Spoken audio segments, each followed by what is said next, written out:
Hello, 8th hour. I'm sorry I couldn't be with you today. I have a meeting that came up last minute. So I'm going to walk you through the expectations of what you should be working on while Miss Comfort is there. So last week, you were to finish up your ReadWorks article as well as your illustration for the Silos to System article. I took a look through PowerSchool. I haven't looked recently. This is what I have incomplete as far as the illustration and the ReadWorks article with questions. Some of you may have submitted it, and some of you may have submitted it, and I checked it and sent it back to you. All I'm asking is that you double check to make sure that your work is complete and you are ready to go so that on Wednesday you have all of your work turned in and we can move forward from there. So please make sure that any missing work is completed and turned in.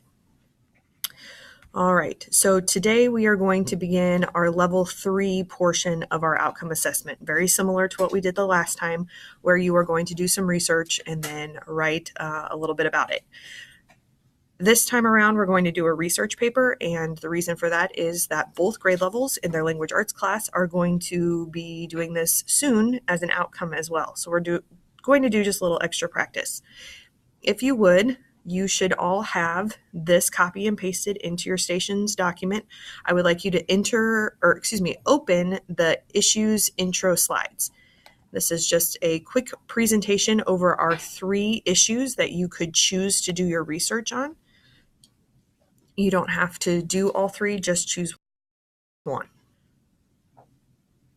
So, you can choose from doing overcrowding, mass incarceration, the prison privatization process, or you can choose to do capital punishment. So if you would follow along, I'm just going to quickly give you a little bit of background on each of these 3 issues, and then you can choose from there where you're going to go with your research. So we've talked about this before. Mass incarceration was specifically the use of incarceration or the excessive use of incarceration, especially among poor people and people of color. We have talked about previously how that was generally caused by the tough on crimes policies, specifically drug policies in the 80s and 90s. There's also what's called the 3 strikes law in California, which basically says you get 3 chances to go to prison, use parole, your early release, and if you reoffend, you will have to serve the entire sentence, no early release, so that it adds to the prison population. The interesting statistic that I found was that since 1970, the population rose 700% since 1970. And that will be an important statistic when you think about prison privatization, which is our second issue, okay? The slide number 3 is just a very interesting graphic if you want to know where most of the offenders are and what their reason for being in prison or jail is. The second topic is prison privatization, and that privatization just means that a government entity is being managed by a private one. So if you, my second hour example was if you watch any war movies or anything like that, you will see a lot of times where security, instead of being provided by the military, might be provided by private security. But that's just one example. In this case, jails and prisons have been run by third parties, so someone besides the government. There's a couple of reasons for this. Some people claim that it's more efficient, it's cheaper. You can figure that out on your research. But the reason for them was because of overcrowding. It was much more... It was easier to get private prisons and jails built than it was to get voter approval and that sort of thing. So some interesting statistics on that. Specifically, I thought this 4th bullet point, which talks about how the 3 largest firms that offer private prisons control 90% of the wealth there, I guess. So something interesting. You will notice that on slide number 5, not all states use private prisons or private entities. You'll notice Iowa, Nebraska do not, but there are some states that rely quite heavily on private prisons, such as New Mexico and Montana. So if that's something you want to do, you might check into why that might be. And the last topic, which is probably going to be the most popular topic in 8th hour, is capital punishment and the death penalty. A capital offense is any criminal charge that can be punishable by the death penalty. These vary from state to state. Not every state uses the death penalty, so you can do some research into that. I thought some interesting statistics were that 164 people have been exonerated, meaning they have been proven innocent of the crime that they were convicted of. And then also another interesting one, before 2005, when it was made unconstitutional, 22 prior to that, 22 individuals had been executed based on a crime they committed when they were juveniles, which is just something you might want to keep in mind for when we get to our next unit. The reasons, or what people say we need the death penalty for, is going to be this idea of retribution, the idea that they committed a crime so heinous that they should be put to death. A couple of other reasons: deterrence. Perhaps an individual will not commit this crime if they know that they will get the death penalty. And the last one is to prevent recidivism.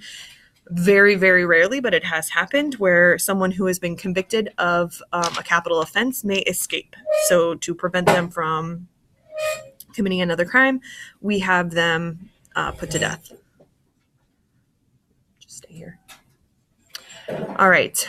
The last slide on this article, or excuse me, on this PowerPoint shows you that the number of death sentences has gone down quite considerably from the mid-90s until 2012. This website, the Death Penalty Information Center, is one that I listed as your sources if this is a topic that you wish to pursue. So now that you've got a little bit of background, you need to go back to your station document and decide which one of these 3 topics are you going to do your research on. I've given you your research question just to guide where you need to go. I've also provided you with some sources that I think would be helpful. You can also find your own. You are going to be required to use multiple websites, multiple sources to answer the research question and write a short research paper using proper citation. Okay, so if you'll notice, if you scroll on down in the red, the first 2 sources over here, required. The 3rd, 4th, 5th, however many you want to use, are optional. I've given you some spot to collect your notes. This is just so I can check in to make sure that you are making progress. I would say that between today and Wednesday, you should have your research done. So I'll be checking in with you at the end of class on Wednesday to make sure you get that done.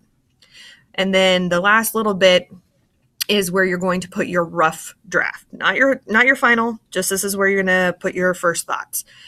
You're going to write 4 paragraphs. The first paragraph and the last paragraph will be quite short. Your first paragraph needs a hook in your thesis statement. We'll do a little mini lesson over what that is on Friday.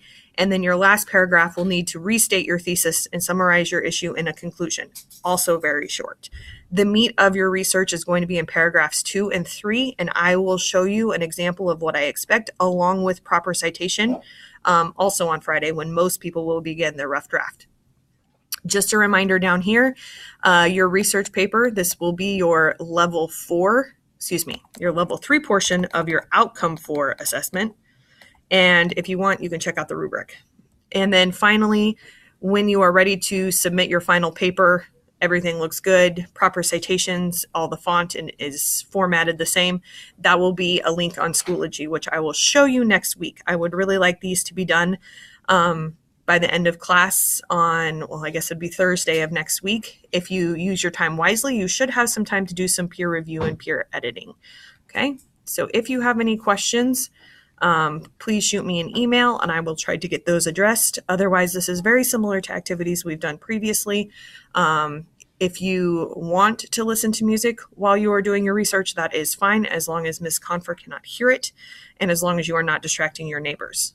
All right. We'll see you on Wednesday.